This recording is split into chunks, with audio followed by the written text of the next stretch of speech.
Thanks for tuning in to our seller interview series. Up today, we've got a 3-site package of affiliate businesses for sale in the news and education niches. Created in June 2013, this business makes an average of $2,975 per month in net profit, and the listing number for this business is 46919. Now, we do these interviews to give potential buyers more information about both the seller and the asset they're looking to purchase. We hope these insights are helpful for you in making a buying decision. We've got the seller with us today to go through the business and cover everything from niche selection to traffic and monetization. Thanks for coming on, Jonathan. Hi, thanks for having me. Awesome. Great to have you on.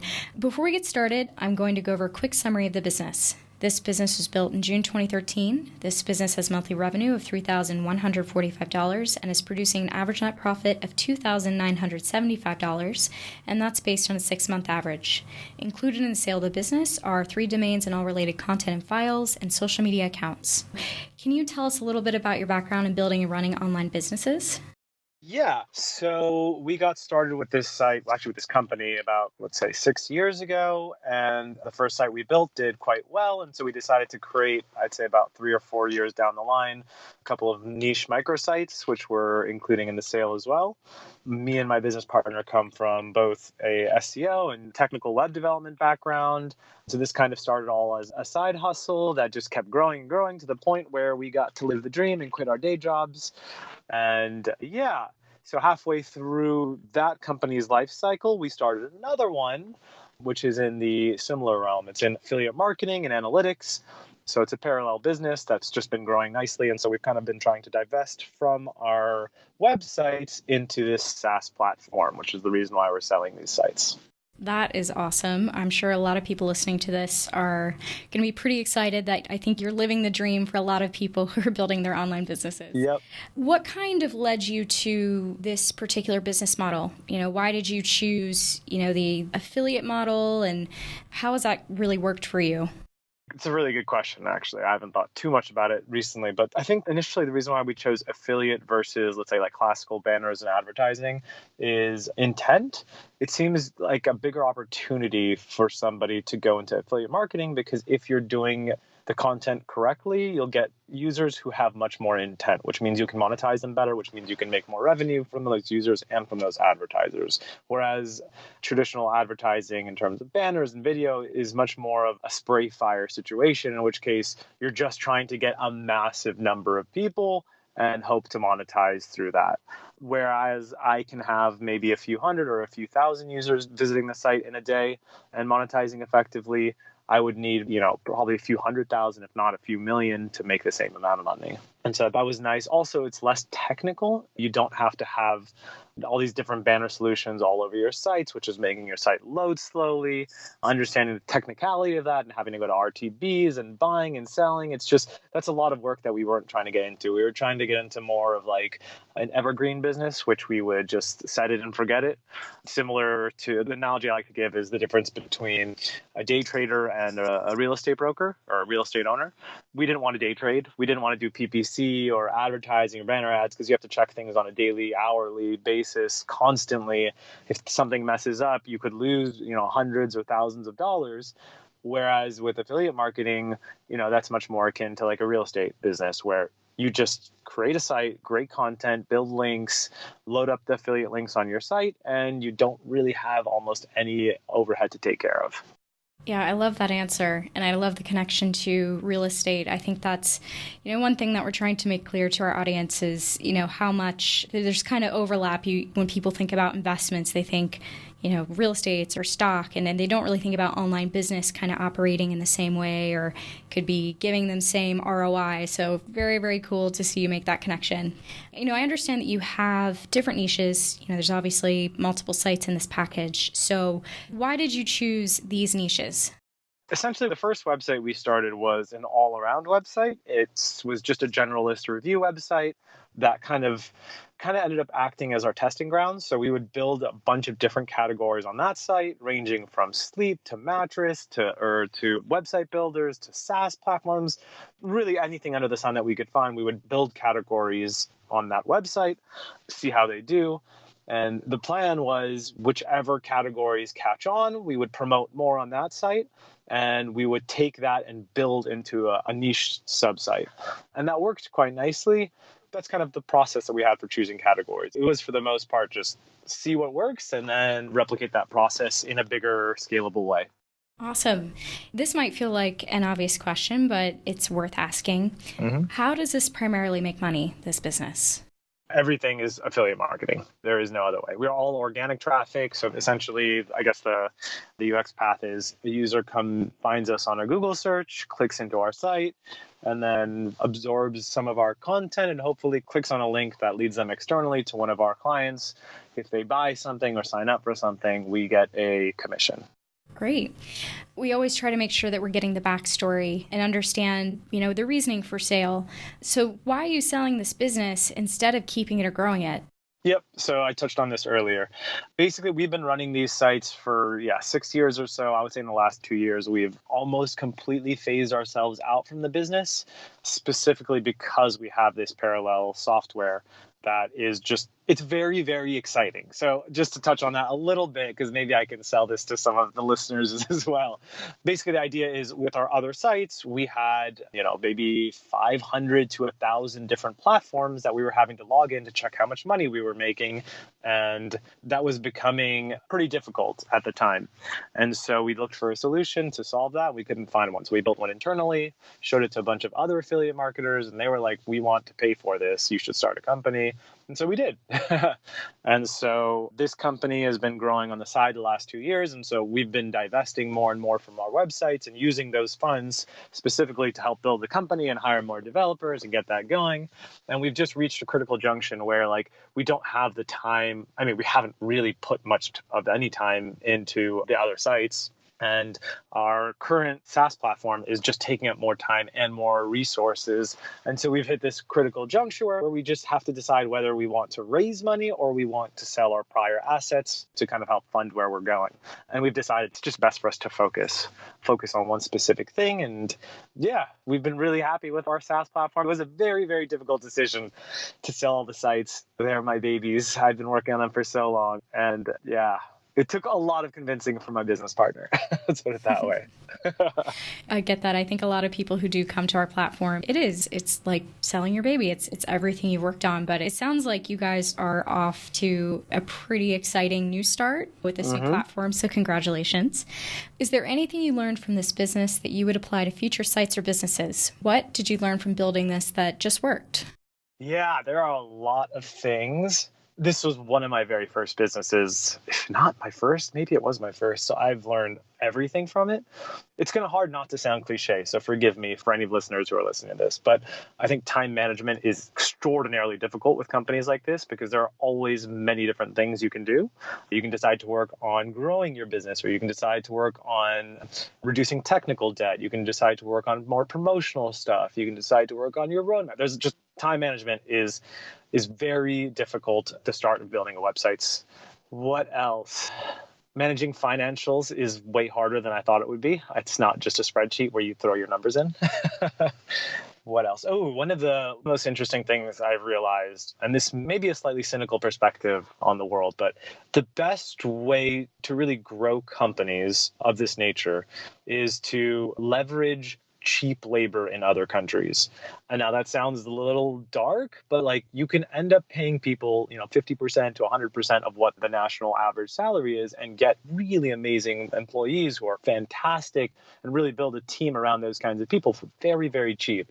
And to get that competitive advantage over other sites, I think is a clear path to victory, especially in the online world now where everyone can work remote. And so I did that I think that's the main reason why we succeeded with these businesses is we were just able to find high quality labor for very cheap, stress on high quality. I think that's about it. I want to make sure that I'm always covering both sides. So what have you tried with building this business that didn't work?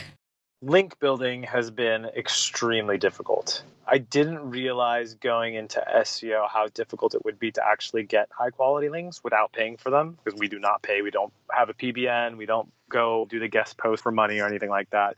Everything we've done is just manual outreach and business development and relationships. And that was Over the years, it turned from a small percent of my time to probably the biggest drain on my time, which just didn't realize that's what websites were going to be. In my eyes, I thought websites were just going to be like, cool, you create a bunch of great content, people will link to your content and like your content, and you'll grow over time as long as your stuff is good. And that's just not the case, sadly. There's so much, excuse my language, there's so much crap out there that they do a good job of creating link building campaigns that get them ranks, even though their content isn't the best. So combating that was a real tough for quite a while. The first set of content that we ended up producing was Fiverr. I thought it would be no problem just creating, fine to mediocre content. It was even less than mediocre. It was like maybe C-level content. If we just create a whole lot of content, the website will be able to grow. We'll be able to see what niches will work. We found that just wasn't the case. You really have to have solid content across the entire site. So we ended up having to redo all of the content, which took us probably a year to a year and a half. Wow. Yeah, it was a very long time. That was definitely a lesson learned. Also, remote work is amazing. When I say remote work, I'm talking about for me personally, for the founders. Remote work is amazing and fun and great in theory, but it is really difficult to be disciplined when you're abroad or you're working from your hotel room or you're working from your hostel or your apartment or home or whatever. It's really just much better for your health, for your sanity, for your productivity to just have an office and start to work with people, just to have your own workspace separate from your own living space. It's a much healthier environment, which took many years for us to realize. I think that's about it. There's definitely other things I can't think of off the top of my head. No, I love it. I think those are all really good answers and each their own a great piece of advice. So thank you. So I want to get into traffic and earnings. I know you started touching on this earlier, but I just want to make sure we're getting the full picture. So where does the majority of your traffic come from and what are you doing in terms of marketing? 100% of our traffic comes from organic. I guess that's not true. I think it's maybe 90% of it comes from organic. 10% comes direct. The direct just comes from random links on the internet. We only focus on organic. We haven't really done anything else. And I don't remember the second half of the question. What are you currently doing in terms of marketing? Truthfully, nothing. Like I said, our focus has been entirely on our SaaS platform. So we haven't really invested almost anything in terms of time or money over the last, with our main website, I would say probably we haven't even touched it in like 3 years. The other ones, the most we've been doing is the odd article here and there. But traditionally what we tried doing for marketing, it's a platform called HARO, Help a Reporter Out. Essentially, it's a way for you to provide journalists with comments, quotes they'll use and hopefully link back to you. And so that's kind of one free and easy link generating schema that you can utilize. Outside of that, God, we haven't even posted on social, I think, in quite a few months. For the most part, it's been low and slow. We haven't been doing much on the sites in terms of marketing. We've just been letting things kind of run themselves. Well, I think that probably sets me up for my next question then. So if you were to keep the business, what are some ways that you would try to grow it? Oh, I love that question. God, there's so many things I wanted to do. So I would completely revamp the main site. The main moneymaker has been burning at a small situation for the last 3-4 years, something like that. It really hasn't been refreshed very much in terms of content, in terms of development, in terms of being updated for, I think, its general potential, because it has a really great backlink profile, which means and it's also a 6-7-year-old site. So the domain is very strong as well. Everything about the site is just very strong, except for the fact that we just haven't pushed it in a specific direction. So I would definitely push that. I would probably move the primary website to be in one specific vertical rather than all over the place. I think that would leverage the backlink profile in a much stronger way than it is right now. I would also look to probably negotiate better deals all around, because we haven't talked to our advertisers in quite a while. Also, there is very little monetization on the other two sites, which I would highly recommend somebody look into. And I think I would just build more sites. I think one of the things that we didn't realize early on is that it takes longer than you think to get a website to start generating traffic and then start generating revenues. And so that's one thing we would have done differently. We would have, instead of starting one site for the first 3 years and then another site every year afterwards, I think we would have just started ideally building sites every 3 to 6 months and just hiring one person to be as kind of a content manager to just kind of just write for it. And then over time, you would see an interesting scale, how the business would scale with each of the websites and figure out ways to monetize them more effectively down the line and help you grow. And I think that's a much more interesting way of doing the business rather than the way we did. But yeah, I think that's what I would focus on. Actually, there's one more thing that I think other people could focus on as well, depending on your expertise and time, is we never really did paid marketing. So we never did PPC or Facebook PPC, or I guess there's all the PPCs now, Instagram and Twitter and everything. But we only did one small proof of concept there, maybe in 2017, I want to say it was. And this is going back to the stock day trader real estate analogy, where like we just found that we made a little bit of revenue there in the few months that we tried it, but it was just an insane amount of work to do both organic and to do PPC. And so we decided to focus on one thing, which I'm very glad that we did. But if somebody does have the time or the expertise or a big enough team to actually manage that, I think there's a very high possibility for that to make money, because we've been optimizing our review pages for quite a while. And yeah, I think that's about it. Okay, so what do you think are the biggest risks with this business that a buyer should be aware of? Yeah, so that's a very good question. It's going to be Google. Google is always the biggest risk here because the search algorithms are constantly changing. So the way they work is always a risk. This was a big problem for us at the beginning of the company. In the first year, I would say, I talked about the fact that we kind of did like the Fiverr strategy. We tried to build as much content as possible. And the content wasn't very good and it was just all over the place. And that was actually really good for us at the beginning stages. For the first 6 to 9 months, it was phenomenal because Google didn't actually really care. They just wanted to see that you had content. And then I don't remember the date. I can't remember if it was Panda or Penguin. There was some update back then that just tanked the entire website over the course of a month or two. And we realized that, yeah, we needed to change things and do things the right way. Also, it's better to do it from a moral and ethical standpoint. We didn't want to have crap content that we were promoting to people. So we ended up changing everything. So all the content was great. And, we worked a lot harder on building good content rather than just building quantity of content.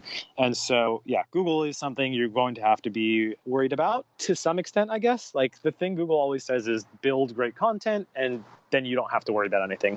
That's kind of our focus has been. So we haven't really been penalized by, just to be clear, we never had a manual penalty or automatic penalty. We just had a drop in rankings. But yeah, since then, we haven't seen any kind of penalty or really algorithmic change really drastically hurting us over the years. So that's one big risk. That's the only risk of this entire business because it is a slow to grow business. But once you're there, it's also almost impossible for it to just fall off the face of the earth. So as long as you're doing good content, generating great quality content and updating old content and doing the proper link building and the proper structures, if they change in Google's perspective, there's just no reason for the rankings to drop. Excellent. Cool. Well, how about this? So can you describe the amount and type of work you do on this business for maintenance? Yes. So I have two answers for that. The last few years, really almost nothing. Basically, on a daily basis, I am checking for literally 60 seconds what our traffic is. I just want to see that the site's still running and operational. Nothing is broken, which thus far, nothing is ever broken, which is some miracle, I guess. On top of that, I guess at the end of the month, I'm doing finances, which will take me an hour or so. Just check all the platforms to see that money's inside. And yeah, I guess we haven't really been doing anything in terms of new content, which is a great opportunity for potential buyers for the primary website. For the other websites, I try and just point writers in a direction of kind of where I see they should start writing. And then I've already taught them in the past how to do the keyword research. So really not much to do. It's up to the buyer how much time they want to spend. If their plan is to grow it, then I would focus more on, I would say probably 20% time content, 80% time link building. And that's about it. Just content and link building right now is all the sites need. Excellent. So what skills or requirements are there for someone, say, not familiar with the niche or business model in order to run this business? You have to be somewhat of an autodidact. You have to be willing to learn things through reading. Just as a sub point, if you haven't gotten this already, I love this business. I love affiliate marketing. I love content and publishing and all that kind of stuff. So whoever decides to buy the site, I am happy to stay on board to advise and mentor in any kind of way. It's just fun for me. So there's that. But yeah, definitely there's a lot of reading that can be done. There's a lot of reading out there, understanding how content is developed and how content on websites need to serve a purpose is really important. So you're not just writing a small anecdote. I hired my mom for some period of time, which was a horrible mistake. Do not do that. That's a tip from me. Take that to the bank. Never hire your mother. I love her. She's listening, but she won't be. I love you, Mom. But yeah, so basically she was supposed to be like essentially an editor/writer. And so I would give her tasks of specific content that I needed written, which was well researched. I know there was intent, there was searching for those words. And she was like, well, I have this idea to write about something else. I'm like, that's cool. It's fascinating. Nobody's going to search for it because nobody wants to know about the purple plant in your backyard. Just nobody's searching for that. But it's a cool story, Mom. So that's, I think, one of the biggest takeaways there is you definitely need to make sure your content serves a specific purpose, backed by data. And that data is almost always going to come from some tool that you use, some keyword tool. So you're trying to basically create an article that has, 1,000 to 10,000 potential searches every month versus just saying, I have a good idea of an article. I think people would enjoy reading it. And then no one's going to search it. No matter how good your article is, no one is going to search for it or find it. Does that answer the question? I love that. I mean, I was going to ask you about, advice that you'd give people at the end, but it sounds like you already have one really good piece of advice in there. So do not hire your mother, whatever you do. Never. Because now that I'm selling the websites, I have to let her go. I mean, we let her go a while ago, but that is not a fun conversation to have. Oh. Well, thankfully, if your mom loves you, they have been excusing stuff your whole life. So hopefully she'll excuse this too.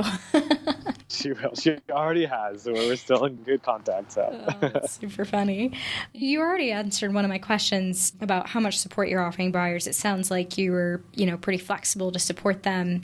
Anything else you wanted to add on that, or? Yes. So from a technical perspective, in terms of we're using all things that we've built ourselves in-house, which is also, in my opinion, a very strong asset because we built it specifically for these sites and for affiliate marketing. So there's a lot of custom code we built. I mean, we built it from scratch. So everything is technically custom. That being said, that could be also a concern for some people because they may not be web developers. They may not know how to deal with stuff like that. Happy to help there also. But again, we've had these sites running for so long and there's never been a problem. So I don't think there will be. But in terms of content support, I'm also happy to help you to kind of figure out what your SEO strategy should be in terms of keyword research, in terms of siloing and structure.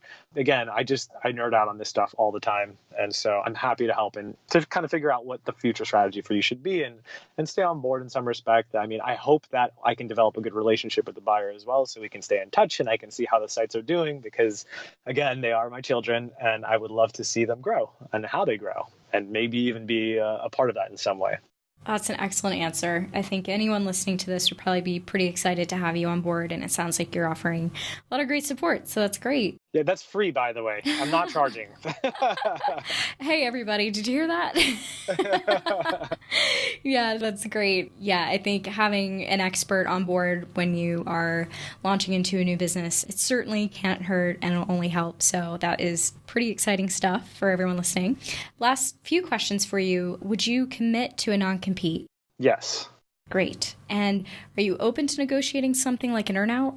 Well, and also the good thing about a non-compete is it's good for you and it's good for me because I don't have the time to do anything but what I'm doing right now with the analytics platform. So it's legally obligating me to work on the things I should be working on. The second question was in regards to an earnout, right? Yes. It depends on the situation. We are, like I said, the main reason we're selling the sites is so we can get a cash infusion for the analytics company, which we are looking to have because that's basically going to take the place of an investment round that we're looking to do. So an earnout over too long of a period of time just isn't relevant for us in an acquisition, but we're open to working something out. We're not completely closed off to the idea of it. Okay. And so this is, I feel like, a question that everyone seems to really like. I'm sure you will knock out the park, but putting yourself in the shoes of a buyer, why do you think this is a business worth buying? God, there's so many answers to that. So, the one thing that I really enjoyed about it more than anything else, I think anyone with a business like this would enjoy it, is the entrepreneurship factor. You are your own boss. You get to sit there and decide on what the most important tasks are, which could be a problem as well if you're not good delegating to yourself or to others. But the idea that you get to run your own business in these really interesting niches, you end up learning so much about so many different things. I can't believe how many. Oh, one more thing there, actually. You get a lot of free stuff because you're writing a lot of reviews for products, which, I mean, you should only be really writing reviews for products that you want to promote anyways. So you'll end up getting a lot of cool free things. So I know at some point I became the mattress man among my friends. We would just get all these mattresses sent to us for review purposes. And I mean, a human being can only own so many mattresses. So at some point I would just start giving the extra ones to my friends, which was, I found really funny.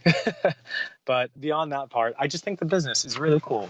You get to take it. There's so many different paths you can take to the business, which is really interesting. You can take the content path, you can take the PPC path, you can start to build more of an application website versus a content website. The sky's the limit. And I like to look at other websites as well. There's a bunch of other companies in the similar space who really have succeeded in ways I didn't think was possible with these sites. They found the real sweet spot of content and SEO and development and grew to become just awesome companies. And however much I am happy to be in this current business we're in, I am sad not to be able to continue this content and publishing platform that I think can grow over the years. Oh, one more cool thing there too. I don't know if you guys have kids or not. I think this is also a perfect business to kind of to raise your children with, because it's something you can just give to them and it'll be their own, and they can manage it and they can write for it and they can learn about finances and they can learn about all sorts of really cool things with very little risk. I think that's awesome as well. I do not have kids yet, but I was planning on saving at least some of the websites for them, but there's a non-compete, so I can't. But one day. I guess the last thing, which is a little bit more based in reality as a positive to the business, is that even if you don't know how to run the business, if you're scared that it's not going to grow, and it doesn't grow, let's just take that as a poor example, but there's almost no way you wouldn't recoup the investment over time anyways, because it's not like the website's just going to fall off the face of the earth. Worst case, it decreases in traffic some percentage every month. You'll still be generating revenues. You'll still be making earnings. So you might not recoup the money in 1 to 2 years. You might recoup it in 4 to 5 years, but you will, in my opinion, recoup the money. So like the risk factor of a business like this, in my opinion, is very, very low. Any tools you've used to build this business? I'm sure there are tools that we probably should have been using that. We did use Ahrefs for some period of time, which I really liked, but it's expensive. It was like $200 a month. So that was, I don't know. We weren't sure if we were going to get enough value out of that. We also, tools are just such shiny objects. They're really easy to convince yourself that you need it or that you want it. And then you end up getting it. And then one of two things happen. You use it too much or you don't use it at all. And like, it just felt like that's not what we should be doing. We shouldn't be using too many tools because they're kind of a waste until you hit a certain level. So we tried avoiding them as much as possible just to make everything else as simple as possible. That being said, you do need to find keyword tools. The best free one is Google's Keyword Planner. You have to make an AdWords account, and I highly recommend you use that. There's SEMrush. I would recommend, first of all, using as many free tools as you can if you're going to use tools, but don't get caught in that aspect because tools are supposed to supplement productivity. They're not supposed to take the place of it. What advice would you give to our listeners that you wish you knew when you started? Okay, cool. There's two things. One, the people you hire are extremely important. So whoever you get to work on things, just make sure they're top tier. Don't make any exceptions in that regard because that is your company. The product that they put out is the product you're trying to sell or promote. The second one is focus. God, it's so hard to stay focused with a business like this because there are so many things you can do that you get caught up in so many different things. There's so many fun rabbit holes. I remember a couple of times we tried writing reviews on products, and then I started to look at the product, and then I started looking at the types of products, and then I started looking at that industry, and I started just going down all these insane rabbit holes, and like the entire day had been wasted just reading. I say wasted. What I really mean is it wasn't what I should have been working on. And so staying focused in what you think will actually bring you the most growth and the biggest amount of productivity for your site is really important. It's a question that me and my business partner forced each other to ask each other all the time. What are you working on? and what purpose is that serving? And the what purpose is that serving sounds like such a basic question, because it is a basic question. But when you actually force yourself to answer that and become accountable to yourself, it's a powerful tool. That's my favorite tool, actually, going back to the tool question. Asking yourself, what is the purpose of what I'm doing right now? What is the goal? And also, your shower is your friend. Thinking about everything while you're in the shower is extremely important all the time. That's my favorite meditation place. That's where all the great ideas come from, right? It's the shower. Exactly. That is so awesome. Well, look, before I wrap up, is there anything else you'd like to share that I might have missed? I guess one more thing would be always be reading. Whether it's about business, whether it's about web development or content and stuff like that, you should always be reading. I have all these different apps that I use to constantly be growing as a person, not just as a business. And if you grow, then the business should grow as well. I would recommend, this is a dangerous recommendation, but there's an app called Reddit. If you don't use it, you're probably doing something good for yourself, because it's the easiest time sink in the world. But if you're smart about how you use Reddit, you can subscribe essentially to a bunch of different, they're called subreddits, which are essentially groups of people posting information about specific topics. And that was an enormous resource for me. So I subscribed to like web developers, SEO, to marketing, advertising, affiliate marketing. And so every day I would just open that and take a look at just a bunch of information that's happening in the same space that you're working in. And that was an amazing informational tool on the go when I'm on flights, or when don't tell anyone, but when I'm in the car driving. And I would recommend just wherever you can find information, you should always be learning. A great answer, and very cool to see Reddit used in a productive way. Yes, right? Me looking at the cute dog subreddits, probably not as productive as you looking at the SEO subreddits. Oh, I'm looking at the cute dogs too. Don't get me wrong. You have to have a little pleasure in between work, Exactly. Find your purpose, like you said, and also look at cute dogs. I think that's all good advice that we could live by. Awesome. Well, thanks. Well, thank you so much, Sarah. That was super fun. Appreciate you. Thank you.